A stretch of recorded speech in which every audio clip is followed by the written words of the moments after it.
आके वो रुक जाओ। তুমি নাম ছিলে তো তাও नीरज मित्र और देव का संबंध क्या है? नीरज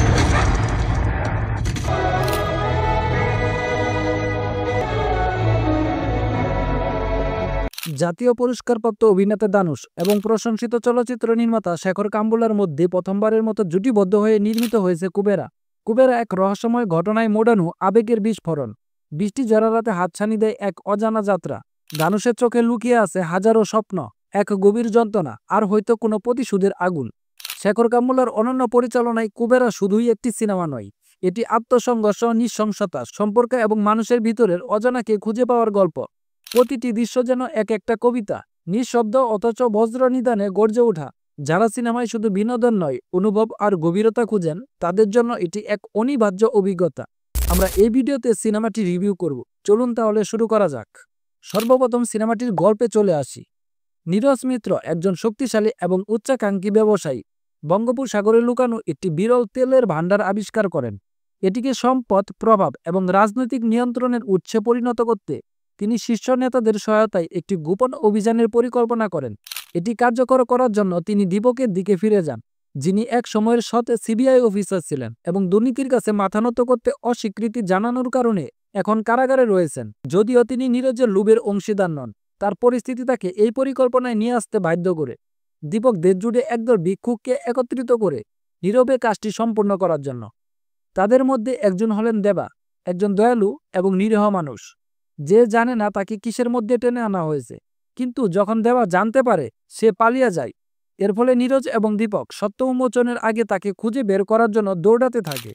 এরপর যা ঘটে তা হলো বেঁচে থাকা, বিশ্বাস এবং অভ্যন্তরীণ শক্তির এক আকর্ষণীয় যাত্রা। গোপন রহস্য উন্মোচিত হওয়ার সাথে সাথে এবং খুব দ্বারা পরিচালিত পৃথিবীতে মানবতাকে ধরে রাখার লড়াইয়ে গভীরভাবে ডুব দেয়। এবার চলে আসি অভিনয়ে। অভিনয় ছিল সিনেমাটির সবচেয়ে বড় শক্তি। দানুশ হলেন কুবেরার আত্মা, যিনি কেবল অভিনয় করেন না, তিনি দেবার মধ্যে অদৃশ্য হয়ে যান। অসাধারণ করুণার সাথে একজন নম্র, নিরীহ ভিক্ষুকের ভূমিকায় অভিনয় করেন। তার আচরণ, দুর্বলতা এবং শান্ত শক্তি এত গভীরভাবে চিত্রায়িত করা হয়েছে যে চোখ ফেরানো কঠিন। এটি দানুশের পুরস্কারপ্রাপ্ত অভিনয়গুলির মধ্যে একটি হবে। বিরল ধূসর রঙের চরিত্রে নাগার্জুন সৎ চরিত্রে অভিনয় করেছেন। দীপক চরিত্রে তিনি দুষ্ট নন, বরং ব্যবস্থার শিকার। এক সময় সরল অফিসার দীপক যখন কোণঠাসা হয়ে পড়েন, তখন তিনি তার আদর্শকে বাঁকিয়ে ফেলেন। নাগার্জুন এই নৈতিক দ্বন্দ্বকে সংযমের সাথে ধারণ করেছেন। বেঁচে থাকা এবং বিবেকের মধ্যে ছিন্ন ভিন্ন একজন মানুষকে দেখানো হয়েছে। দানুশের সাথে তার দৃশ্যগুলি আবেগগতভাবে আকর্ষণীয় ছিল। রাশমিকা মান্দানা তুলনামূলকভাবে সহজ ভূমিকায় অভিনয় করেছেন, তবে দানুশের সাথে তার রসায়ন স্বস্তি এনে দেয়। তাদের দৃশ্যগুলি হাস্যকর এবং হৃদয়ে ছোঁয়া যোগ করে। যদি সিনেমাটি একটু বিশ্লেষণ করি, পরিচালক এবং লেখক শেখর কাম্বুলা একটি হৃদয়স্পর্শী এবং রোমাঞ্চকর ক্রাইম থ্রিলারের মাধ্যমে ভিক্ষুকদের হতাশাজনক চিত্র তুলে ধরেছেন। শেখর কাম্বুলা একটি নতুন জায়গায় পা রাখার জন্য কৃতিত্বের দাবিদার। দানুশের দেবা প্রতিপক্ষকে তার নিজস্ব ওষুধের স্বাদ দিচ্ছেন, যাতে সে ভিক্ষুক এবং নিপীড়কদের দুর্দশা বুঝতে পারে। ভিক্ষুক সম্প্রদায়ের জীবনকে মুক্ত করার পাশাপাশি দেবার এই কেলেঙ্কারি উন্মোচনের প্রচেষ্টার মাধ্যমে কাহিনীটি আমাদের তাৎক্ষণিকভাবে আকৃষ্ট করে। প্রথম অধ্যায়টি ছন্দ খুঁজে পেতে সময় নাই, তবে দ্বিতীয় অধ্যায়ের সম্পাদনাটি ভালো ছিল। সিনেমাটির সবচেয়ে বড় শক্তিগুলির মধ্যে একটি হলো এর শেষ অংশ। ক্লাইম্যাক্সের পূর্ববর্তী দৃশ্যগুলি মনোমুগ্ধকর এবং আবেগগতভাবে সমৃদ্ধ। শেখর কাম্বুলা প্রাসঙ্গিক সামাজিক ভাষ্য, আবেগগত উত্তেজনা এবং শক্তিশালী সংলাপগুলিকে অতিরঞ্জিত না করেই তৈরি করেছেন। সিনেমাটির কারিগরি দিক, নিকেত বম্বি রেড্ডির সিনেমাটোগ্রাফি অসাধারণ। রাস্তার প্রাকৃতিক বিশৃঙ্খলা থেকে শুরু করে তেলে রিগের বিশালতা পর্যন্ত প্রতিটি ফ্রেমে সুন্দরভাবে তৈরি।